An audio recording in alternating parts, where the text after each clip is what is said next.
भूमिका डिस्कस कर रहे हैं। आज उस पर 12वां दिन है, राइट। पिछले क्लास में हमने भगवत गीता के 5 विषय वस्तु के बारे में पढ़ा था, right. Let's do a quick revision. कौन कौन से हैं वो? भगवत गीता की 5 विषय वस्तु: ईश्वर, जीव, प्रकृति, काल और कर्म। और हमने ये जाना था कि ईश्वर, जीव, प्रकृति, काल, ये 4 चीजें शाश्वत हैं। शाश्वत अर्थात हमेशा से थी, हैं और हमेशा रहेंगी। और कर्म शाश्वत नहीं है। और इस बात को समझना कि कर्म शाश्वत नहीं है, ये अपने आप में रहस्य है, राइट। मतलब कर्म हमेशा से थे, हैं, लेकिन कर्म हमेशा नहीं रहेंगे एक कंडीशन में। अगर जीव क्या है, वो भक्ति करने लगे, सिर्फ उसी कंडीशन में। ठीक है, हम इसको पिछले क्लास में समझ रहे थे। एक बात रह गई थी पिछली क्लास में, उसको हम आज देखने का प्रयास करेंगे। ये लास्ट पेजेस को हमने पढ़ा था पिछली क्लास में कि हम अनादिकाल से अपने शुभ अशुभ कर्म फलों को भोग रहे हैं, राइट। किंतु साथ ही हम अपने कर्मों के फलों को बदल भी सकते हैं, राइट।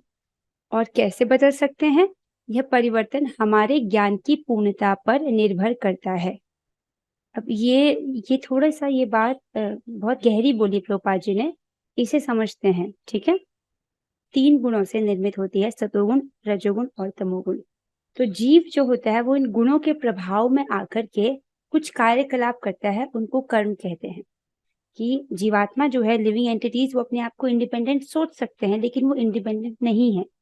वो प्रकृति के गुणों के प्रभाव में वो कार्य करते हैं। ठीक है, अब जैसे एग्जाम्पल के लिए लेते हैं, एक हाथी का शरीर, एक कुत्ते का शरीर, राइट, और गाय का शरीर मान लीजिए। ठीक है, तो हाथी का शरीर, एलिफेंट, हाथी का शरीर रजोगुणी बोला जाता है, कुत्ते का शरीर तमोगुणी है और गाय का शरीर सतोगुणी है। अगर हम जगत में देखें तो हमको जीवात्माएं अलग अलग शरीरों में दिखते हैं। कोई मनुष्य के शरीर में है, कोई जानवरों के शरीर में है, कोई पेड़ पौधों के रूप में है, राइट। उन्होंने कैसा शरीर ग्रहण किया? एक पेड़ का, स्थावर। ठीक है, या कोई इंसेक्ट्स के रूप में, कोई मच्छर है, या कोई पक्षी है, या समुद्र के अंदर के जीव जंतु है।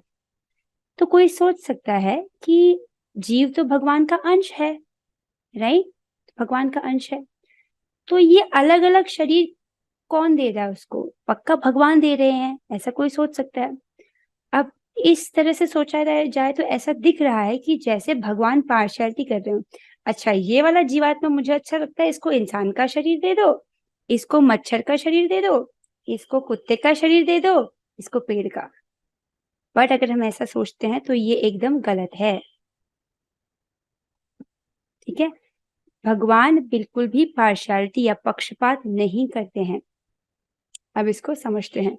ये जो यहाँ पर ये विभिन्न कार्यकलापों की बात है, थोड़ा सा इसको डीप में हम समझने का प्रयास कर रहे हैं।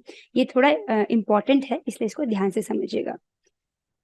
तो जब जब हम कोई एक्शन करते हैं, राइट, हम अपने एक्शन के द्वारा भौतिक प्रकृति के किसी गुण के संपर्क में आते हैं।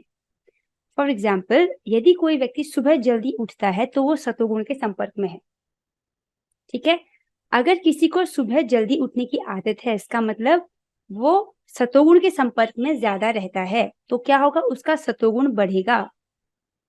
ठीक है, उसी प्रकार यदि किसी व्यक्ति को रात में देर तक जागने की आदत है, यानी रात को कौन सा समय होता है? तमोगुण का समय होता है, तब क्या होगा? उसका तमोगुण बढ़ जाएगा। तो हम अपने एक्शंस के द्वारा, अपने कर्मों के द्वारा हम प्रकृति के किसी गुण के संपर्क में आते हैं। ठीक है, तो पूरे लाइफ टाइम में एक जीवात्मा ने जो गुण अर्जित किया होगा, मान लीजिए किसी ने अपने जीवन में बहुत सारे तमोगुणी कार्य किए हैं, मतलब वो रात को लेट तक सोया, अल्कोहल को कंज्यूम किया, मीट ईटिंग किया, और मतलब सारे तमोगुणी काम, इग्नोरेंस में रह करके सारे जीवन को बिता दिया। तो अब eight the end of his life उसने एक ऐसी चेतना हासिल की है जो बहुत ही तमोगुणी है।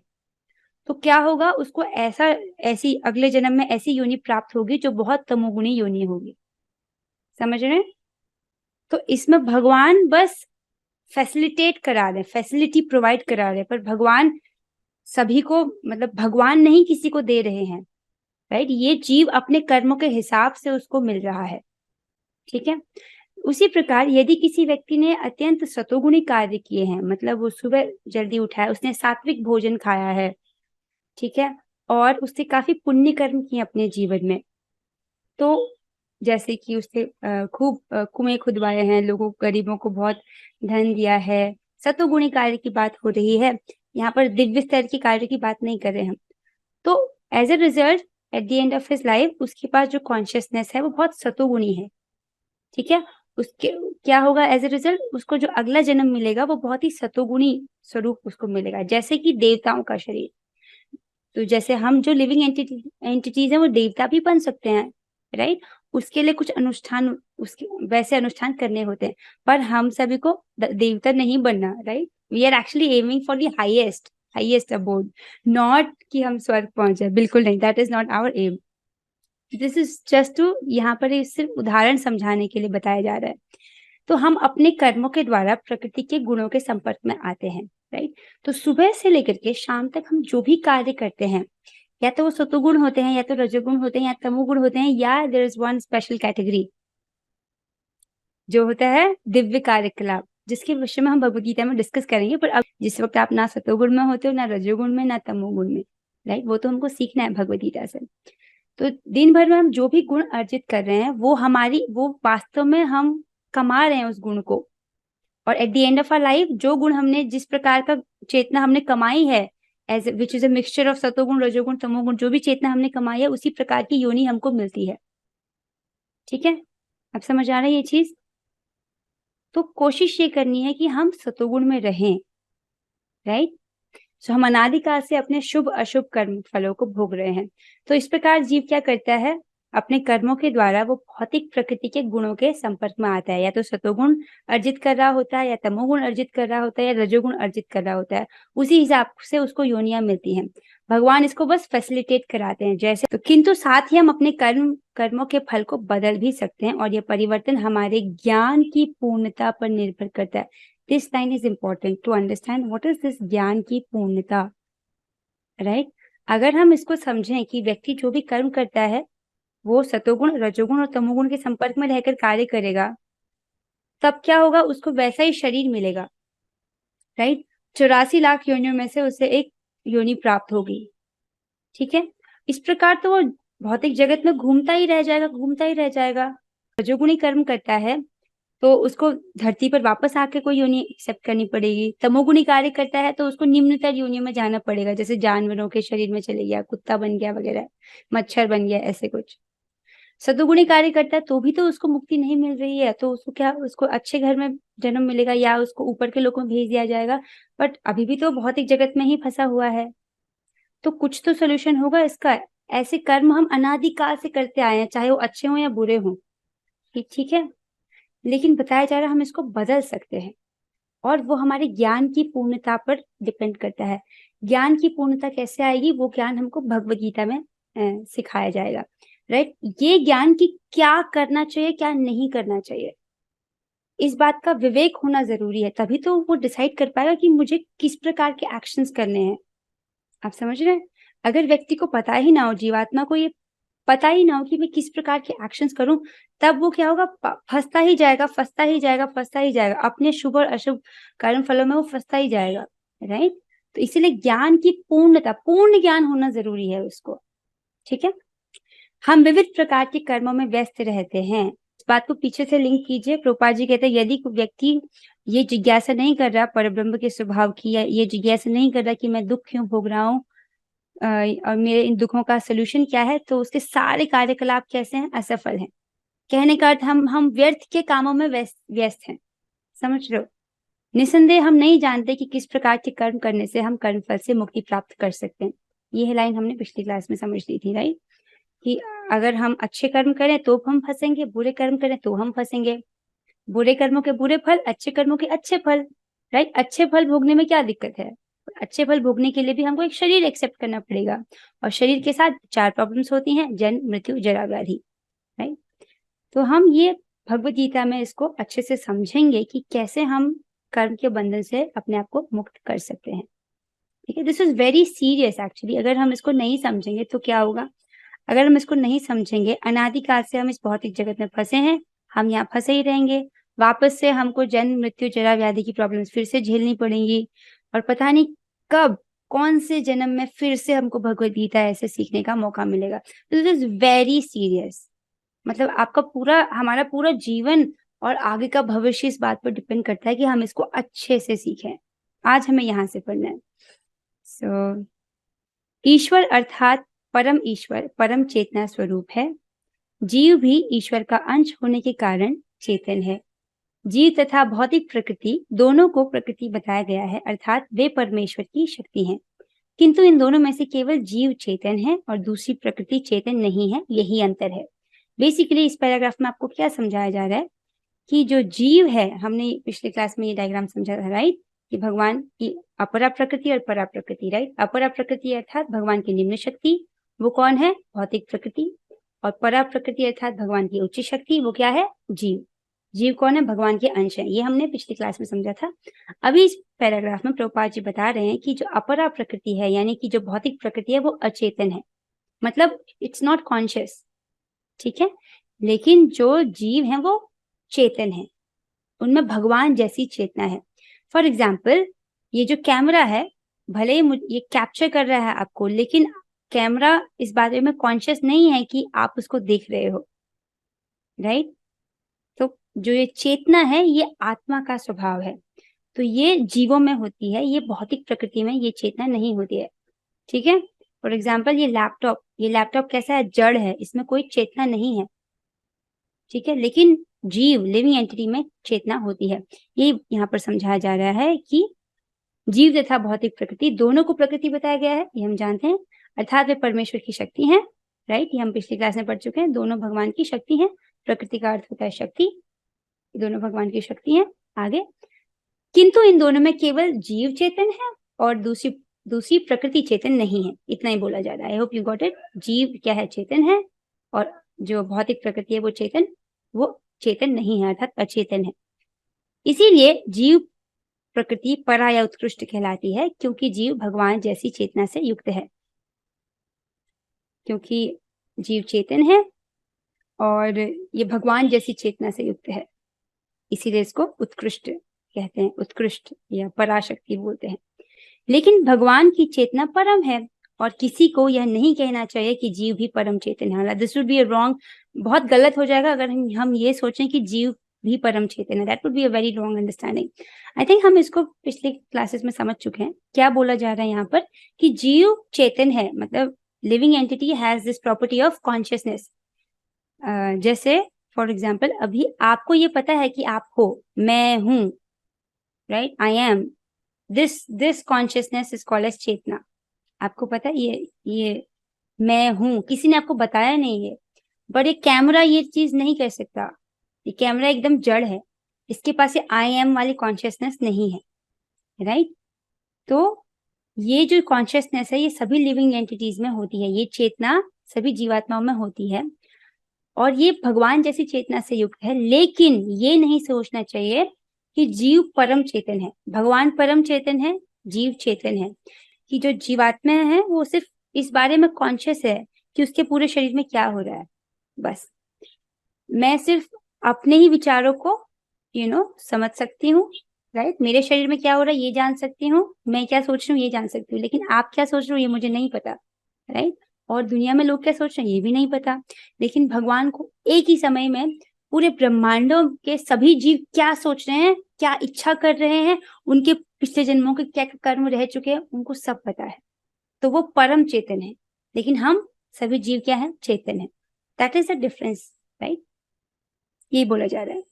आगे, जीव कभी भी, यहाँ तक कि अपनी सिद्ध अवस्था में भी परम चेतन नहीं हो सकता, राइट। अगर कोई सोचे कि हम जीवात्मा ऐसे तपस्या कर करके कभी भगवान बन जाए, दैट इज ऑल्सो रॉन्ग। जीवात्मा भगवान का अंश है, it's a part of God and a part can never become whole, right. एक अंश कभी भी पूर्ण नहीं बन सकता है। तो इवन सिद्ध अवस्था में भी जीव जब अपनी जो हाईएस्ट स्टेट है उसको अचीव कर लेता है, सिद्ध अवस्था, तब भी वो परम चेतन नहीं हो सकता है, राइट। परम चेतन सिर्फ भगवान है, और यह सिद्धांत भ्रामक है कि जीव परम चेतन हो सकता है। वह चेतन तो है लेकिन पूर्ण या परम चेतन नहीं है। मतलब वी लिविंग एंटिटीज, हम लोग चेतन है लेकिन पूर्ण चेतन नहीं है, वो भगवान है पूर्ण चेतन।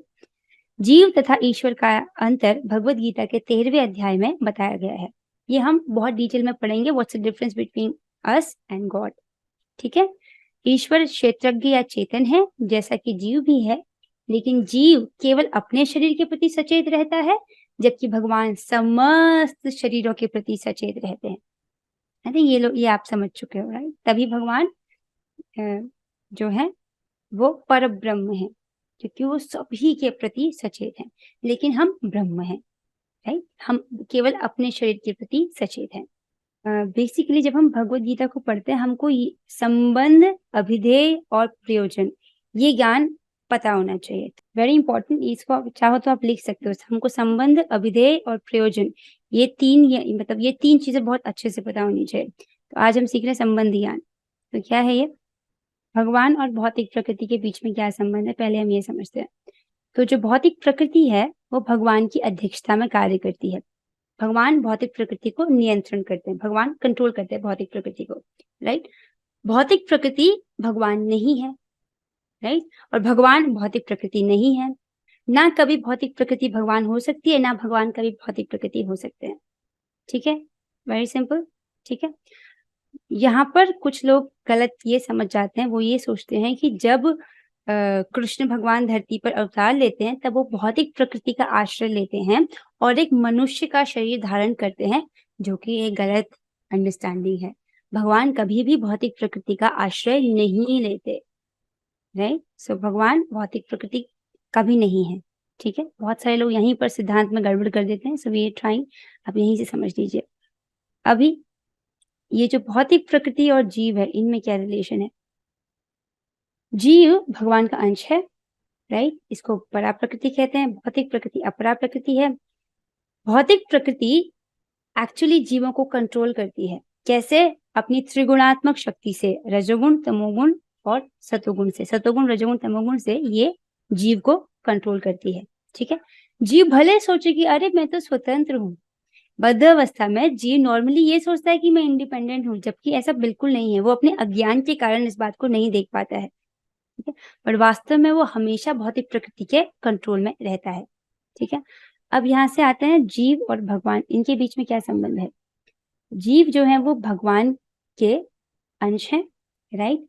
और जीव भगवान का नित्य दास है। जीव और भगवान में ये संबंध है कि जीव भगवान का नित्य दास है। मतलब वी ऑल लिविंग एंटिटीज, हम भगवान के इटर्नल सर्वेंट्स हैं, हम भगवान के नित्य दास हैं। तो ये संबंध है हमारा भगवान से, क्या कि हम उनके नित्य दास हैं। नित्य का मतलब होता है सदा से। हम अनादिकाल से उनके सर्वेंट हैं, आज भी और हमेशा हम उनके सेवक ही रहेंगे। ये हमारी स्वरूप स्थिति है। अब ये हमारे आगे चल के हमारी भक्ति की पूर्णता पर डिपेंड करता है। जो हम भगवान के साथ जो हमारा सेवा भावना है, हम उनके जो सेवक हैं, किस रस में है, ये हमारी भक्ति की पूर्णता पर हमको ये चीज प्रकाशित हो जाएगी। जैसे mother is the best servant of her own child. एक बच्चे की माँ उसकी बेस्ट सर्वेंट होती है कि नहीं? मतलब माँ उसका सारा ध्यान रखती है कि बच्चा समय पे खाए, ये खाए, वो खाए। तो हम बोल सकते हैं कि माँ अपने बच्चे की सबसे अच्छी सेवक है, लेकिन उनमें ममता का भाव रहता है, राइट? तो जीव और भगवान के बीच में ये संबंध है कि जीव भगवान का नित्य दास है, और भौतिक प्रकृति और भगवान के बीच में संबंध ये है कि भौतिक प्रकृति जो है वो भगवान की अध्यक्षता में कार्य करती है। प्रकृति कभी भगवान नहीं हो सकती, भगवान भौतिक प्रकृति नहीं हो सकते।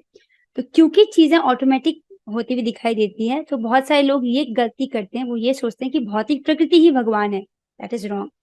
भौतिक प्रकृति जीव नहीं हो सकती, जीव कभी भौतिक प्रकृति नहीं हो सकती। They are different.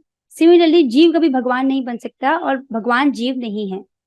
भगवान जीव नहीं है, जीव कभी भगवान नहीं बन सकते, राइट? भगवान भौतिक प्रकृति नहीं है और भौतिक प्रकृति कभी भगवान नहीं हो सकती। भौतिक प्रकृति जीव नहीं है और जीव कभी भौतिक प्रकृति नहीं बन सकता। ये चीज समझ आ रही है? इसी को संबंध ज्ञान कहते हैं, राइट? लेकिन बहुत सारे लोग ये सिंपल कॉन्सेप्ट्स में गड़बड़ कर देते हैं। जैसे बहुत सारे लोग आपको आज ही मिल जाएंगे जो कहेंगे कि भौतिक प्रकृति भगवान है, या जो ये कहेंगे कि अरे जीव हम आज तपस्या करेंगे और फिर हम एक दिन भगवान बन जाएंगे। ऐसे भी लोग हैं, राइट? ठीक है। सो आज के लिए सिद्धांत हम यहीं तक डिस्कस करते हैं, इससे आगे कल डिस्कस करेंगे। नाउ हम इसी के साथ आज की क्लास को यहीं पर विराम देते हैं। 3 बार हम हरे कृष्ण महामंत्र करेंगे and then we end the class, ठीक है? हरे कृष्णा हरे कृष्णा कृष्णा कृष्णा कृष्णा कृष्णा हरे कृष्णा हरे, हरे हरे हरे राम राम राम हरे हरे, हरे कृष्णा हरे कृष्णा कृष्णा कृष्णा हरे कृष्णा हरे, कृष्णा हरे राम हरे राम राम हरे राम राम हरे राम हरे, राम हरे हरे हरे हरे कृष्णा कृष्णा कृष्णा हरे हरे, हरे राम राम राम हरे हरे। राम हरे हरे। Thank you for joining. See you tomorrow. Hare Krishna. Thank you.